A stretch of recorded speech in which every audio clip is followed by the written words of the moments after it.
We are in the second week of our first message series of the 2020-2021 season, and it will certainly be a stressful season.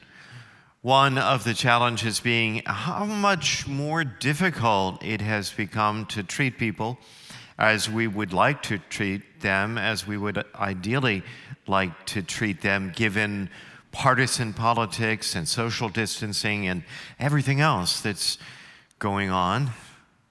When it comes to social distancing, though, it's not all bad. Masks, for instance, definitely have their upside.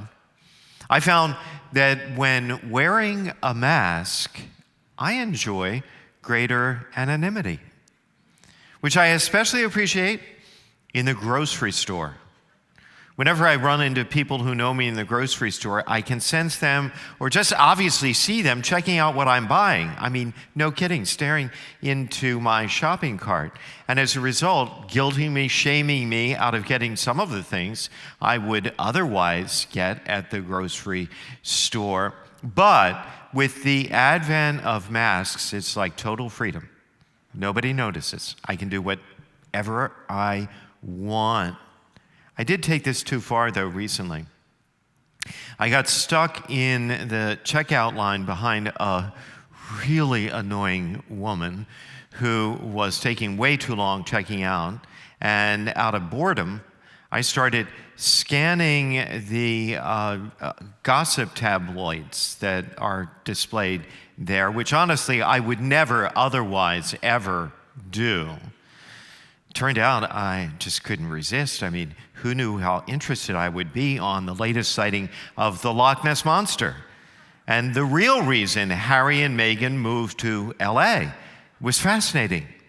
Of course, no sooner do I pick up the magazine than I hear, "Hi, Father White."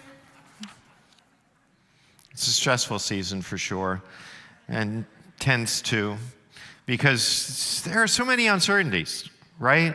There's uncertainty about the COVID crisis and the related health concerns it brings. There's uncertainty about the election and the economy. There's uncertainty about schools and jobs, to name just a few of the uncertainties we face. There's all kinds of uncertainty, but one thing remains certain. Jesus Christ still calls us to follow him today, as he always has. That's certain. And he calls us as a church to support one another as we all try to do the same. That's certain too. It's certain. It just isn't easy. It never is. But especially now with all this uncertainty, it won't be easy. In fact, the challenge that we're facing is actually to our character and our heart. Whether we come through all of this with stronger character and greater hearts, or diminished character and hurting hearts, will depend in large measure on how we treat one another during this time, especially those who are hard to love, or continue to disappoint, or just flat out disagree with us.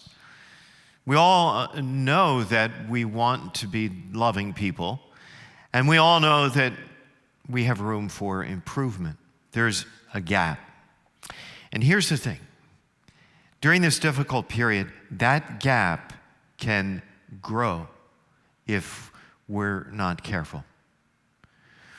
We tend to see people as the world sees people, defined by political opinions, ethnicity, income. The world pushes us to view people as Democrats or Republicans, conservatives or liberals, mass proponents or mass dissenters.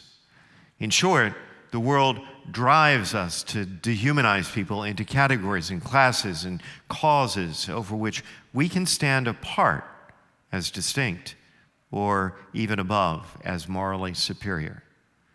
But God doesn't judge anyone's worth in any of those ways. And when we learn to see people as God sees people, it's easier to love them as God loves them.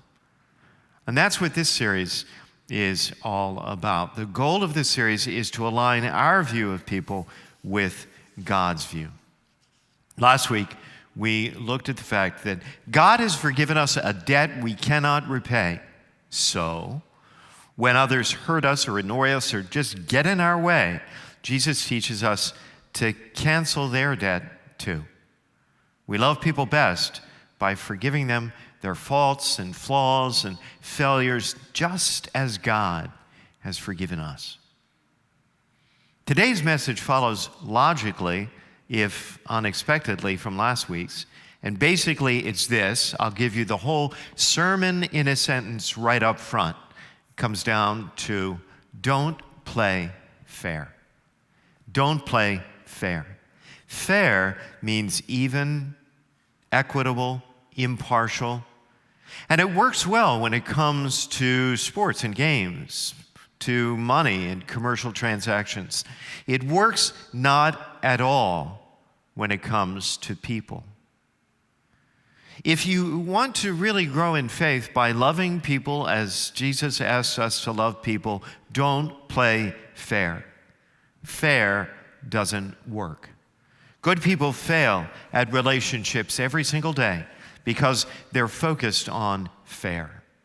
Playing fair can ruin relationships, destroy friendships, and break up marriages. In fact, fair will keep you from doing the good you know you could and should do. God doesn't want you to play fair. In fact, Jesus teaches us something much better than fair. And we see it played out in a story, a parable that is taken from the 20th chapter of Matthew's Gospel. You know, in all the parables, Jesus raises the veil between heaven and earth, helping us to understand earth in the larger context, the greater context of heaven. And that's what he's doing here. And the story goes like this. The kingdom of heaven is like a landowner who went out at dawn to hire laborers for his vineyard. After agreeing with them for the usual daily wage, he sent them into his vineyard. So his guy has a vineyard. He needs laborers for his harvest. So he goes to the marketplace to look for people to help him out. It was a common custom. Laborers would congregate in the marketplace looking for work. These guys are the working poor. But on this day, they have good fortune. They find employment. They agree to the normal pay for their work, and then they get to work. By the way, I misspoke last week regarding the common wages of a laborer. Allow me to clarify. The currency was called denarii, and day laborers could expect to earn a single denarii, 1 denarii, for a full day's work. That's what these guys sign up for. Going out about 9 o'clock, he, the landowner, saw others standing in the marketplace and said to them, "You two go into the vineyard, and I will give you what is just." And so they went off. Measurements of time were always approximate in the absence of anything equivalent to a clock or watch. So with about a quarter of the daylight hours gone, the owner went out again to the marketplace. He needs more help to get the job done. And in fact, as the story proceeds, we read he repeats this process throughout the day, continuing to send laborers into the vineyard until late in the day. Look what happens next. When it was evening, the owner of the vineyard said to the foreman, "Summon the laborers and give them their pay, beginning with the last and ending with the first." The Torah, the Jewish law, required that hired workers be paid each day at the end of the day. These fellows lived hand to mouth. They needed their money immediately. Unexpectedly, though, the first ones to get paid are the ones who only began work at the very end of the day. When those who had started about 5 o'clock came, they received the usual day wages. So when the first came, they thought they would receive more. They thought they would get more. Since they worked more, they deserved more, they demanded more. More was only fair. They grumbled against the landowner, saying these last ones worked only 1 hour, and you have made them equal to us who bore the day's burden and the day's heat. You have to agree with what they've got to say, right? I do. They definitely worked harder and longer under more challenging conditions. They seem to have a right to complain, and if we were in the same situation, we'd be thinking the same thing too. We'd complain. But take a closer look at their complaint. What is it they're complaining about? You have made them equal to us. You have made them equal to us. It isn't fair to us that you are generous to them. It isn't fair to us that you are generous to them. This kind of thinking happens all the time. We don't give generously to someone or something because we think someone else might complain. If I treat this kid in a special way, that kid will hear about it. If I allow time off for her, then he'll complain. If I give a raise to that department, then everybody in the company will want one too. So the group grumbles and complains. It's not fair. He said to one of them in reply, "My friend, I'm not cheating you.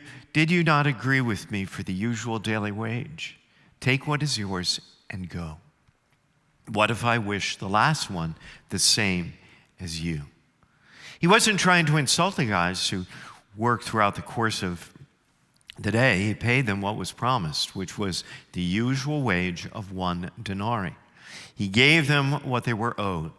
He just chose to give others more than they were owed. In some cases, a lot more.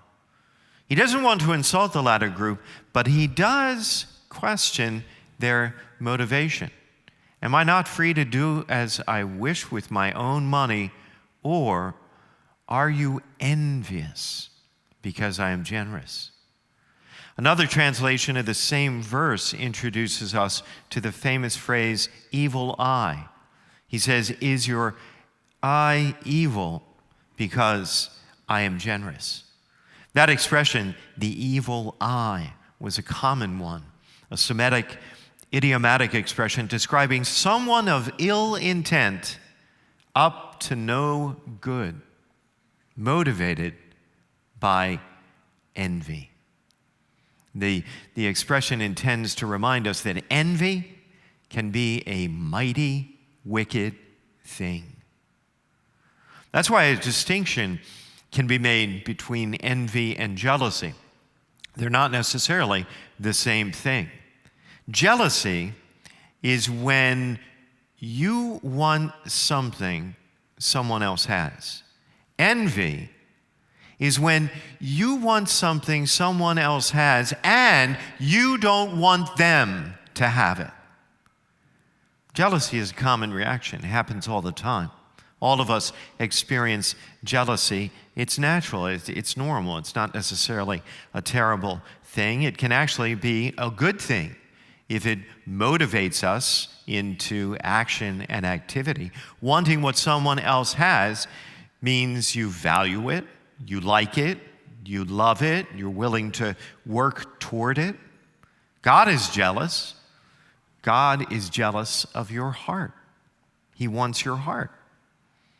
You can be jealous too. It's all right. You can be jealous of someone who has a great marriage or an awesome job or a fabulous home. Jealousy means you want what they have. Envy means you want to take away what they have. You want to diminish or destroy their happiness, their blessing, their good fortune. And that's these guys. And the landowner calls them out on it and points out that their way of thinking is just wrong. Now, we've said before in a parable, somebody's usually God and somebody's usually us, and it's usually not difficult to figure out who's who.